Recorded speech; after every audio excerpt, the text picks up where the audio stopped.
Graça e paz, cara amiga, caro amigo que acompanha diariamente essas meditações que nós vamos fazendo a cada dia aqui pelo nosso canal, pela nossa página do Instagram, pelo nosso canal do YouTube, onde normalmente a gente vai deixando esses vídeos, não é, salvos para que você possa meditar, possa acompanhar a mensagem que a gente vai deixando a cada dia. Estamos vivendo o Santo Tempo da Páscoa, chegamos à nossa 7ª semana desse tempo, que é a semana conclusiva. Ontem nós olhávamos para o fato de serem 7 semanas no tempo da Páscoa e ver como no coração dessas 7 semanas a gente sente aquele chamado a uma plenitude, a esse número simbólico que faz a gente entrar naquela que é a contemplação, o modo e a forma de Deus ver e enxergar as próprias coisas.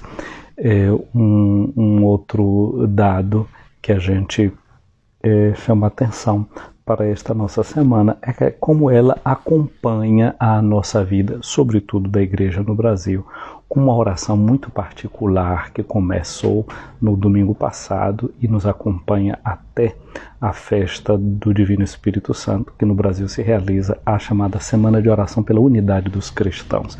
A igreja vive esta Semana de Oração pela Unidade dos Cristãos em outros lugares do mundo, não nessa data que a igreja do Brasil celebra, mas nos dias anteriores à festa da conversão do apóstolo Paulo. Saulo, que quando vai para a cidade de Damasco para prender os cristãos, tem aquele encontro particular e forte com a graça de Deus e a sua conversão, a sua mudança de perspectiva, a sua mudança de vida. Mas no Brasil, nós vivemos essa semana dentro da preparação para a festa de Pentecostes. Isso aqui chama para nós atenção numa coisa: como nós cristãos vemos que o Espírito de Deus é este Espírito que, na sua multiforme graça, cria a unidade da igreja. E a unidade da igreja não pode nunca ser pensada como uniformidade. O Espírito é o Espírito dessa diversidade, dessa beleza que o mundo existe, justamente por ter diversidade.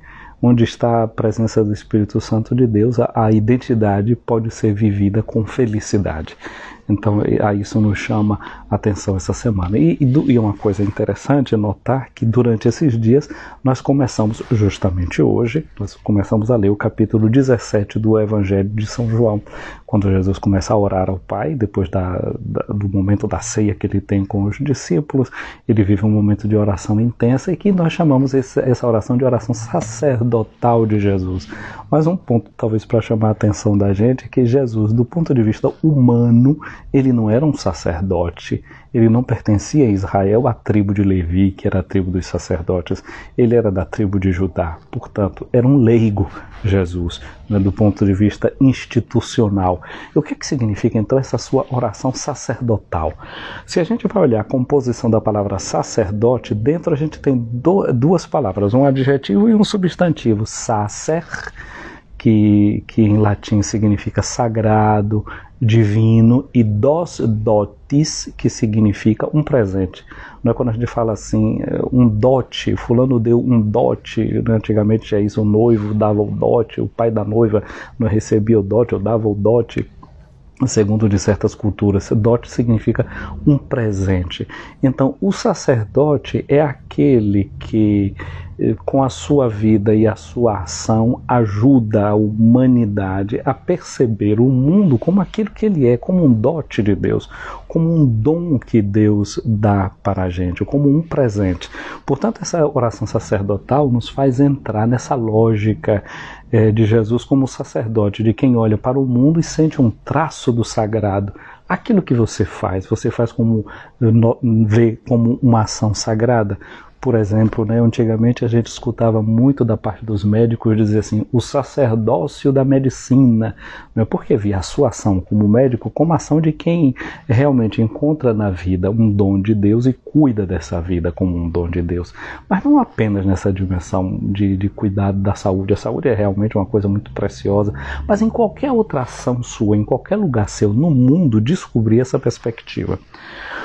Esse ano nós estamos celebrando o Papa Francisco no ano passado, né, decretou, digamos assim, orientou para que esse ano fosse chamado o ano da Laudato Si, para que a gente descobrisse esse documento, essa encíclica que ele fez, olhando para o mundo como sendo uma casa comum e vendo que nós todos estamos interligados. A tua ação toca na vida do outro. Aquilo que você faz tem um efeito sobre o mundo. Então, portanto, a necessidade de a gente cuidar dessa casa, que é uma casa comum.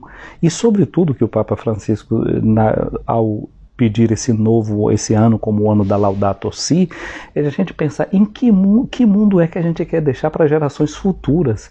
Que mundo é que nós estamos deixando para os outros? É um mundo que realmente é uma casa bem cuidada ou é um mundo que a gente vai deixar de qualquer forma? Como é que vai ser a minha passagem aqui na Terra? Portanto, então, eu diria que essa semana que no Brasil se vive como semana de oração pela unidade dos cristãos, ou seja, é uma marca ecumênica, porque na oração de Jesus ele pede, Pai, que eles sejam um para que o mundo creia. E também eu diria que esse ano, essa semana, tem uma marca ecológica, não é, de quem olha o mundo como uma casa comum e vê a criação como um dom de Deus. Ditas essas coisas, vamos dar uma olhadinha aqui na leitura do Evangelho, que a liturgia prevê para o dia de hoje, é o Evangelho de João, no capítulo 17, versículos de 1 a 11. Aí Jesus olha para os céus, ergue os olhos para o céu e disse, Pai, agora chegou a hora. Olha só uma coisa interessante, você todos os dias é capaz de rezar olhando para o céu, olhando a criação, olhando aquilo que está em torno de você. Eu ouvi dizer uma vez que esses serviços telefônicos de ajuda a pessoas que estão desesperadas, de pessoas que estão vivendo um período de depressão muito forte.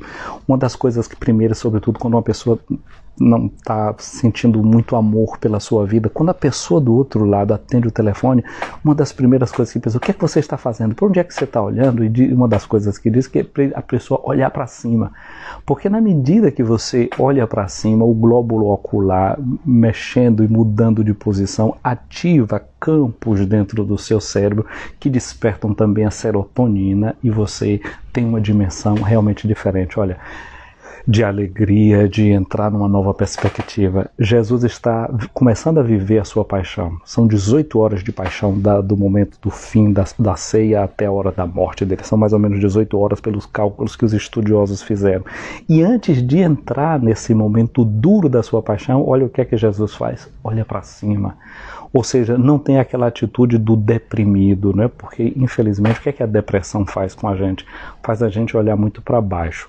Sabe, sair da depressão não é uma coisa muito difícil, não é uma coisa fácil, graças a Deus que temos aí os médicos, os psiquiatras, os psicólogos, dando uma força, dando uma mão a essas pessoas religiosas e religiosos que ajudam os irmãos e as irmãs a saírem desta situação difícil. Mas eu e você, não é, se a gente não está numa situação como essa, o que é que a gente deve fazer? Aquela atitude que os especialistas hoje chamam da chamada salutogênese, ou seja, é olhar quais são, onde é que está a gênese da saúde, onde é que está a origem da saúde e termos comportamentos e atitudes de quem está na saúde. Portanto, eu diria, uma das coisas, né, que pode ajudar a gente, se essa coisa de olhar para cima de quem está vivendo uma situação muito difícil ajuda, olhemos mais para cima como prevenção, como atitude preventiva, não é, como salutogênese, como quem prepara a saúde para si mesmo.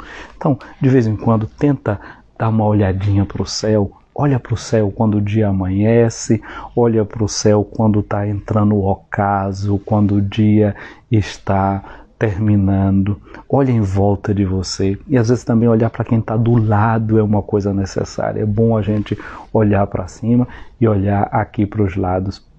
Eu estou vendo aqui muita gente chegando, eu estou vendo comentários, eu vou dar uma olhadinha aqui, porque eu estou vendo comentários longos para eu não deixar para depois. Um abraço aqui para a Mima Costa, que chegou, a Rosa Santos, Fabiane, Deus te abençoe, Fabiane, para a Vani Brito, Fabiana, bom dia, não é? Essa aqui é uma afilhada, vamos ver, aqui o meu dedo é um dedo difícil de controlar aqui, Maria Passos, um abraço, Carlos Danilo, um abraço, Padre Danilo, Rosa Santos Gama, um abraço, Carla Gama, Vou estar contigo aí no teu curso essa semana, né? Bênção para a Ivete. E aqui, bom dia, Carla. Padre Freitas, aí no Ceará, um abraço para você. Para Ana Maria Barreta, Raimunda Batista, Gil Lemos, Cris Nunes aí de Salvador. E aqui a Carla diz o seguinte: acho que um grande problema atual é que nós olhamos demais para telas e para os monitores de televisores e cada vez menos olhamos para a vida em si mesmo. De verdade é isso, Carla, esse está autocentrado, não é, de estarmos ali e não olhar para o lado, não abrir os olhos para outras dimensões. De fato, esse é um problema sério que a gente está vivendo nos últimos dias. Pois é, Carla, você está vendo aí a nossa mima. Portanto, essa chamada hoje com Jesus de levantar os olhos para os céus, de levar o olhar para cima. Agora, uma coisa interessante, nós celebramos no domingo a festa da Ascensão do Senhor. E aí a gente tem uma coisa ainda melhor para minha amiga, meu amigo, é o seguinte: na liturgia a gente diz assim, o padre diz para quem está participando da missa, né, corações ao alto, e a gente diz, o nosso coração está em Deus. A gente precisa olhar para o céu, esse céu físico, para a gente lembrar de uma coisa, que o coração da gente está radicado em outro lugar, ou pelo menos que ele está destinado a um outro lugar. Eu não canso de repetir aquela frase famosa de Santo Agostinho, com a qual ele abre o livro das suas confissões, né? Meu Deus, fizestes o nosso coração para ti, e o nosso coração não tem paz, não tem repouso, enquanto não repousar em ti. Esse é o destino do nosso coração, essa é a meta que a gente tem para a nossa vida. E aí, Santo Agostinho, ele diz uma coisa que é muito interessante no livro das suas confissões. Ele diz assim: meu amor, meu peso. Por que eu estou dizendo isso? Porque aqui agora no Evangelho Jesus diz para o Pai: glorifica o teu Filho para que o teu Filho te glorifique a ti, e porque lhe deste poder sobre todo o homem, ele dê a vida eterna a todos aqueles que lhe confiastes. A palavra glória, mas Jesus era um judeu, e era a língua hebraica para rezar no templo, para ler a Bíblia, e falava em aramaico com as pessoas. Na língua hebraica, um peso também na língua aramaica, a palavra glória ou a palavra honra é o equivalente a dizer peso. Portanto, quando Jesus está dizendo glorifica o teu nome, dá o justo peso ao teu filho. Porque o que acontece é que às vezes, e quando a gente diz dar um peso, a gente está falando dar um valor. Eu sou de um tempo muito antigo, viu? E tinha um sabonete quando eu era pequeno, que o nome do sabonete era Vale Quanto Pesa. E as pessoas davam um preço bom àquele sabonete, porque o sabonete era bom, cheirava bem. Vale quanto pesa, tem o valor do seu peso. Então, glorificar a Jesus é que o Pai dê a Jesus o seu justo peso, e que eu e você demos a Jesus o seu justo peso. E quando a gente fala de dar um justo peso, significa dizer dar o justo lugar. Porque o que é o peso? O peso é uma medida, não é? Pesos e medidas. Então está ali ligado. Dar a Jesus a sua glória significa dar a Jesus aquele espaço que realmente é o espaço dele. E Jesus não pode ter um espaço menor do que aquele que ele tem, que é o espaço de ser Senhor. E por que ele é Senhor? Ele é Senhor justamente porque ele foi capaz de ser fiel ao Pai, dando a sua vida pelo Pai e por nós. Ou seja, Jesus foi capaz de amor, foi capaz de amar.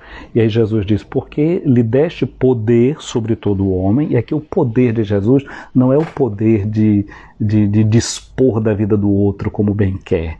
O poder que Jesus usa sobre nós é o poder de quem tem a capacidade. E qual é a capacidade de Jesus? É de dar vida. Jesus não tem outro interesse na vida humana. Ele disse: amei vocês até o fim. Eu vim para que todos tenham vida. O poder de Jesus não é de tirar nada da gente.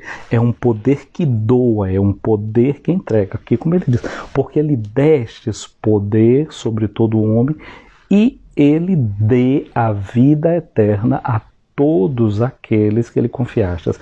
Então o poder humano, muitas vezes que a gente ouve falar, é um poder de quem tem o poder para tirar alguma coisa, né? O poder de Jesus não é um poder de tirar. É um poder para dar a vida eterna. E o que é a vida eterna? Aqui a gente não pode pensar a vida eterna como uma questão de quantidade, uma vida que vai juntando dia mais dia, mais dia, mais dia, mais dia, e que dura para sempre, porque não. A vida eterna é a vida ao modo de Deus, é uma vida que vida eterna significa qualidade, uma qualidade de vida. E é uma qualidade que vai tendo sempre cada vez maior, às vezes até nisso que vai acontecer com Jesus. Quando algo diminui, por exemplo, Jesus dá a sua vida, portanto ele morreu cedo. Não foi um homem que morreu com 80 anos, 90 anos, não morreu de longevidade. Ao contrário, teve uma vida breve, teve uma vida curta. Então era uma vida que durou pouco, mas teve uma imensa qualidade de vida, uma presença de qualidade.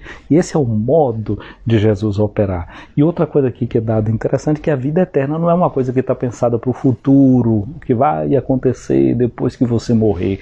Não, a vida eterna é algo que começa aqui e agora. E aí Jesus explica: ora, a vida eterna é esta, que eles te conheçam a ti, o único Deus verdadeiro e aquele que tu enviaste, Jesus Cristo. A vida eterna começa comigo e com você aqui agora, conhecendo Jesus. Agora a gente conhece Jesus a partir da sua palavra, a partir da experiência de fé que a gente faz. E aqui é bom lembrar a gente uma coisa: conhecer não é uma questão racional, não é conhecer com a cabeça, né, como a gente tem os conhecimentos médicos, matemáticos, artísticos, não. É, sobretudo, um fazer experiência. E mesmo quem tem todos esses conhecimentos médicos, matemáticos, etc., tem que fazer experiência, ir para um laboratório e ver se aquilo funciona ou não. A vida que Jesus quer dar para nós, que é essa vida eterna, a gente já começa a fazer experiência dela agora. Não é conhecendo Jesus. Você se lembra que quando o anjo Gabriel visita Maria e diz que ela vai ser a mãe do Messias, não é? Ela diz assim: mas como é que isso vai acontecer se eu não conheço homem algum? Não era que Maria não conhecesse, não visse homem algum, não é isso. Aqui é um termo de conhecer, como vemos lá no livro do Gênesis, que diz assim: Adão conheceu Eva, que ali conhecer era inclusive ter a intimidade sexual, a relação sexual, não é ali. Portanto, conhecer aqui significa ter uma intimidade profunda. Nesse caso aqui não entra na dimensão da sexualidade, da genitalidade, nada, não é nesse aspecto, mas de todos os modos significa ter uma profunda intimidade, entrar na intimidade de Deus, entrar na intimidade de Jesus. Esse é o conhecimento. Não é conhecer porque eu ouvi dizer. É conhecer justamente porque você experimenta, você faz a experiência, você sabe do que é que você está falando, não é? Continua Jesus dizendo agora ao Pai: eu te glorifiquei na terra e levei a termo a obra que tu me deste para fazer, e agora, Pai, glorifica-me junto de ti com a glória que eu tinha junto de ti antes que o mundo existisse. Então o lugar que Jesus tinha, a glória, o peso que ele tinha já como primogênito da criação, como aquele por quem todas as coisas foram feitas e para quem todas as coisas foram feitas. Então Jesus agora pede ao Pai para entrar nessa mesma glória que ele teve antes. Celebramos, portanto, a ascensão no domingo e a nossa cabeça logo se refaz a isso. Jesus está agora nessa glória que ele teve desde sempre e nos prepara para entrar também nela. Disse Jesus: manifestei o teu nome aos homens que tu me deste no meio do mundo.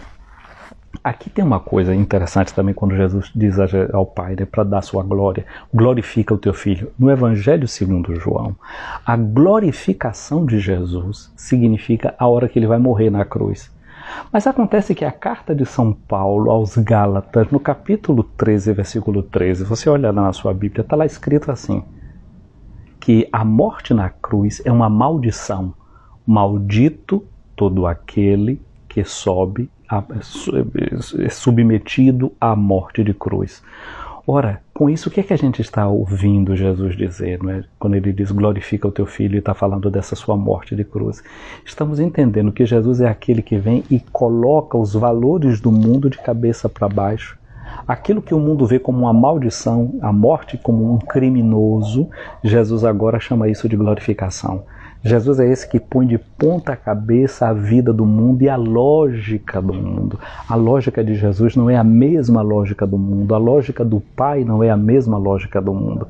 E seguir a Jesus significa isso. Permitir que a gente veja o mundo de cabeça para baixo. Justamente aquilo que são os valores que se pregam. Por exemplo, nessa semana que nós estamos vivendo, né? Essa semana da Laudato Si. Como é que a gente vê o mundo? A gente vê o mundo como algo que a gente explora, agora que a gente... Não, e agora é preciso também pensar que tem certos recursos que não duram para sempre, que realmente se comportar como Senhor dentro do mundo é ter cuidado. Cuidado com a flora, cuidado com a fauna, cuidado onde é que eu jogo o meu lixo. Ou seja, é ter um ato de responsabilidade. Não é simplesmente consumir, consumir, consumir, possuir, possuir, possuir. É também renunciar.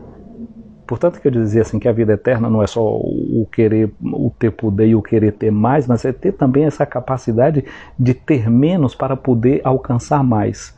Um escultor, o que é que ele faz? Não é? Um escultor vai tirando o excesso de uma massa que ele tenha ou de uma madeira que ele tenha para no final ele ter uma escultura, numa pedra, numa madeira, seja lá onde for, ele vai tirando. E na medida que ele vai tirando, renunciando àquilo que está ali presente, ele vai ter uma obra de arte. Justamente porque vai sendo capaz de tirar aquilo que não conta. O mundo, para ter uma relação que seja uma relação realmente artística com o mundo, significa ter a capacidade de renunciar e de dizer não a tanta coisa, para que a gente não explore demais essa terra que Deus nos deu como um presente. Continua Jesus na sua oração, dizendo, não é, manifestei o teu nome àqueles que estavam no mundo, eram teus e tu confiastes a mim e eles guardaram a tua palavra. Agora eles sabem que tudo quanto me deste vem de ti, pois deles a palavra que tu me deste e eles as acolheram e reconheceram verdadeiramente que eu saí de ti e acreditaram que tu me enviaste. Eu rogo por eles, não rogo pelo mundo, mas por aqueles que me deste, porque são teus. Tudo que é meu é teu, e tudo que é meu é teu é meu. E eu sou glorificado naqueles. Sou glorificado neles. Já não estou no mundo, mas eles permanecem no mundo enquanto eu vou para junto de ti. Queria chamar a atenção só dessa frase aqui. Tudo que é meu é teu e tudo que é teu é meu. Aqui a gente tem um princípio que é muito forte, que é o chamado princípio da comunhão. Essa semana que nós estamos rezando pela unidade dos cristãos, justamente por isso, para que haja comunhão entre nós que cremos em Cristo. O que em teologia se fala de koinonia, essa palavra grega, koinonia, que é essa graça que está no coração da Trindade, que tudo que é do Filho é do Pai, tudo que é do Pai é do Filho e do Espírito Santo, eles têm em comum o ser divino.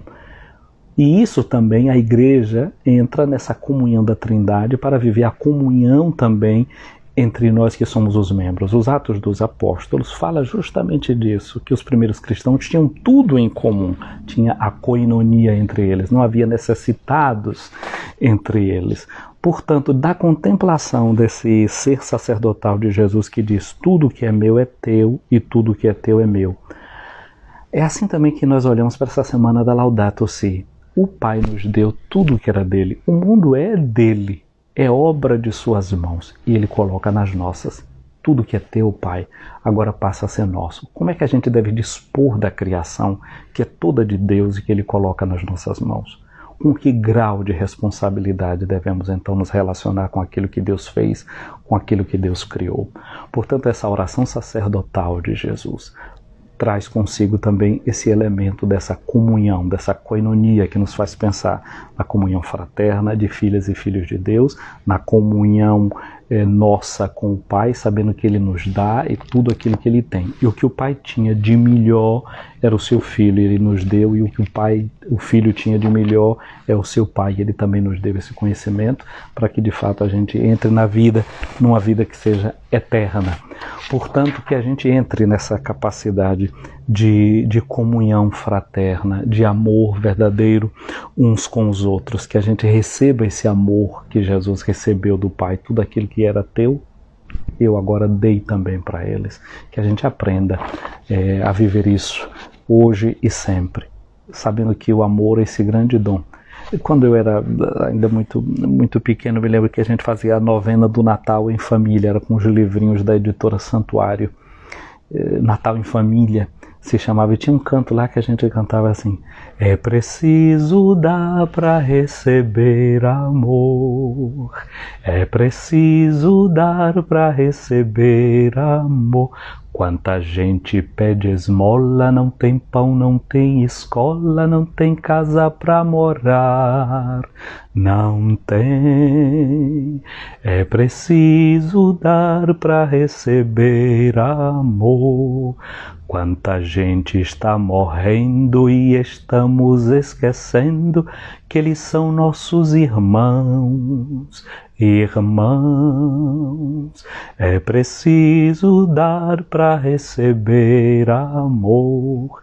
E como era tempo de Natal, tinha um versinho que dizia assim: do irmão que está ausente na nossa lista de presente é preciso se lembrar. Também é preciso dar para receber amor. Vamos construir um mundo mais humano, mais fecundo, em justiça, paz e amor. Amor, é preciso dar para receber amor. Que o dia de hoje nos ajude nisso, a receber esse amor que Jesus, recebendo do Pai, dá para nós, e a gente aprenda a repartir uns com os outros. Um abraço aqui a tantas pessoas que eu vou vendo aqui presente nessa live: a Edilene Borges, a Vane, Silvana Neri, Vander Costa, muito abraço grande aí ao nosso Frei, a Everilda Menezes, a Islan Weber, a quem mais? Line Menezes, Sheila Lessa entrando por aqui também, Negra Ana, um abraço, Ana, para você. Rose Santos, Falrei Sena, um abraço para você também. Maria Aline Sampaio, Laís Jesus Andrade, né? Fora todas aquelas outras pessoas que a gente já no início aqui já saudou, já anotou a presença. Cacto Suculenta aqui também entrando agora. Minha amiga, meu amigo, portanto, que o nosso dia seja um dia abençoado, seja um dia cheio da luz e da bênção de Deus. Deixamos aqui salvo esse nosso vídeo na nossa página do Instagram. Vamos salvá-lo lá no nosso canal do YouTube, o canal Boa Notícia. E eu peço a você, curta o vídeo, não é? Se você acha que essa página vale a pena ser seguida por alguém, coloca aí no seu fanpage, no seu status, curte, passa para outras pessoas, e quem sabe assim a gente vai ajudando também essa palavra de Deus e criando raízes na nossa vida, no nosso dia a dia. E portanto eu queria fazer um convite a você, o seguinte: Jesus disse assim: Pai, tudo que eu recebi de ti, tudo que é teu é meu, tudo que é meu é teu. Eu gostaria de você fazer um outro exercício hoje. Eu falei desse de olhar para o céu, não, de olhar para o alto, como isso é muito bom. Mas também a gente precisa olhar em volta. E aí eu te diria o seguinte: que tal hoje, antes de dormir, você pegar uma folha de caderno, ou um caderno que você tem, uma espécie de diário, e anotar, sei lá, quais são as coisas que você reconhece, que recebeu de Deus, que são dons, são dotes de Deus, para que você entre nessa dimensão sacerdotal da sua vida, uma oração sacerdotal, uma oração de quem sabe que recebeu presentes sagrados, presentes que são de Deus. Ela vai dizer: a mãe que eu tenho. Agora, São Paulo dizia uma coisa assim: tem alguma coisa que você tem que não foi recebido? Porque a nossa experiência de ser humano é a experiência de quem recebeu, né? Você só está aqui porque tem duas pessoas antes de você, não é porque tem uma família, porque tem uma sociedade. De fato, tudo é dom na nossa vida. Mas olha, faz esse exercício hoje, né? De, quem sabe ali, olhar e anotar 2, 3, 4, 5, 6, 7, quem sabe 10 presentes, 10 dotes pelos quais você diz ao Pai: ô Pai, eu te agradeço porque isso eu recebi de ti. Esse eu reconheço como realmente um presente. Quem sabe um outro movimento é assim: como é, que presentes, que dotes eu dei para outras pessoas, né? Que tal adotar essa dimensão sacerdotal na própria vida? Santo Inácio de Loyola, ele fazia esse tipo de exercício nos seus exercícios espirituais, né, que é chamada contemplatio ad amorem, contemplação para alcançar o amor. Então a gente vai crescendo no amor na medida que a gente vai vendo que é circundado de amor. São João vai dizer na sua carta: nós cremos no amor porque fomos amados primeiros. Tanta gente tem dificuldade de amar justamente por isso, porque não percebeu que foi amado, e ali o coração se endurece, existem traumas ali, não é? O canto dizia, não é? É preciso dar para receber amor. Mas na medida também que a gente reconhece o amor que recebeu, o amor cresce e se fortalece dentro de nós. e a gente vai renovando a vida da gente. Um dia abençoado para você, minha amiga, meu amigo. Venha sobre você a bênção de Deus Todo-Poderoso, o Pai, o Filho e o Espírito Santo. Amém.